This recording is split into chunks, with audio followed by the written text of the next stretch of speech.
मेरे साथ स्टूडियोज़ में जो 3 मेहमान हैं, मैं एक बार फिर से उनका इंट्रोडक्शन करा देता हूँ। मेरे बिल्कुल साथ में बैठे हैं अमिताभ जैन, जो कि स्टार हेल्थ इंश्योरेंस के सीईओ हैं, और साथ ही मेरे साथ जो मिडल में बैठे हैं वो हैं मयंक जी। वो आदित्य बिरला हेल्थ से हैं, और साथ ही बिल्कुल आप कॉर्नर में जो देख रहे होंगे वो है मिस्टर शशिधरन नायर, जो कि general insurance council of India से हैं।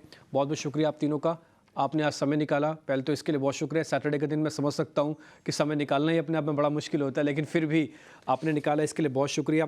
अमिताभ जी, मैं पहले आपसे शुरू कर रहा हूँ।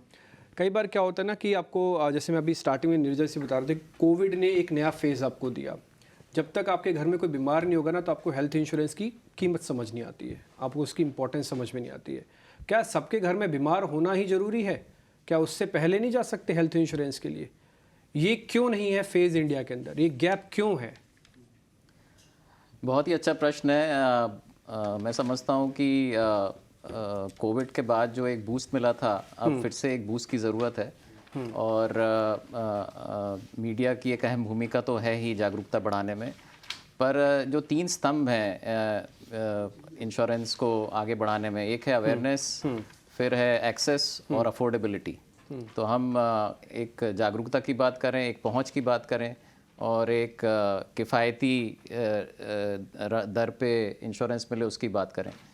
तो मगर एक बात जो एक बहुत ज़रूरी बात जो आपने कही कि लोगों को उसका अनुभव क्यों नहीं होता है, वो क्यों नहीं, उनको ऐसी ज़रूरत महसूस होती है कि भाई मुझे एक हेल्थ बीमा की ज़रूरत है।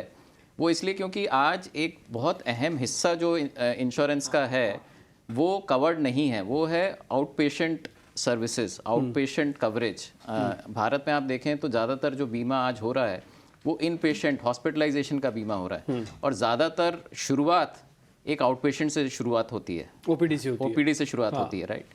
तो उसको बढ़ाने की बहुत ज़रूरत है, क्योंकि वहाँ पर जो छोटा छोटा खर्चा लगा रहता है, और कई बार उस खर्चे की वजह से लोग डॉक्टर के पास नहीं जाते हैं, और फिर वही बीमारी एक बड़े रूप में, बड़े स्वरूप में आगे एक हॉस्पिटलाइजेशन के तरह आ जाती है। तो इसके 2 फायदे हैं।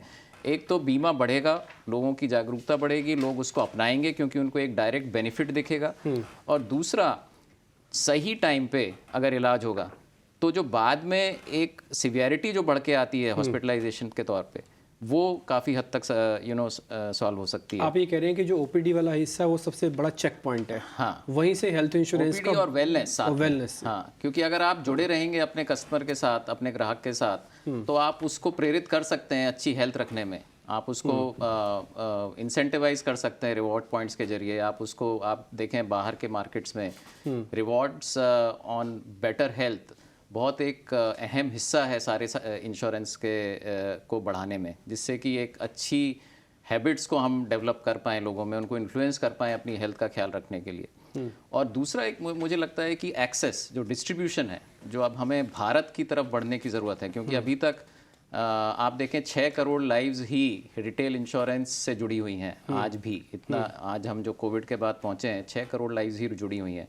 अगर हम PMJY स्कीम को अलग करके देखें तो रिटेल इंश्योरेंस अभी भी काफ़ी अंडर पेनिट्रेटेड है, और सिर्फ 6 करोड़ लाइव्स वहाँ पर ये कितना गैप है अमिताभ जी इसके अंदर? अगर मैं सरकारी स्कीम्स को हटा भी दूं तो कितना गैप तो है ये? एक जो आंकड़े आते हैं उसमें लगभग 30 से 40 करोड़ लोग अभी भी इंश्योरेंस से वंचित हैं। अगर हम गवर्नमेंट स्कीम्स, PMJY और जो रिटेल और ग्रुप इंश्योरेंस के द्वारा कवर्ड लाइव्स हैं उनको देखें, और इसको आपने कई बार सुना भी होगा कि मिसिंग मिडिल के तौर पे इसको बोला जाता है, और उसको कवर करने की बहुत ज़रूरत है। और IRDA के द्वारा भी हम सबको बार बार यही मैसेज आ रही है कि भाई इसको आप देखिए कैसे कवर करना है, और उसके लिए किफ़ायती होना बहुत ज़रूरी है।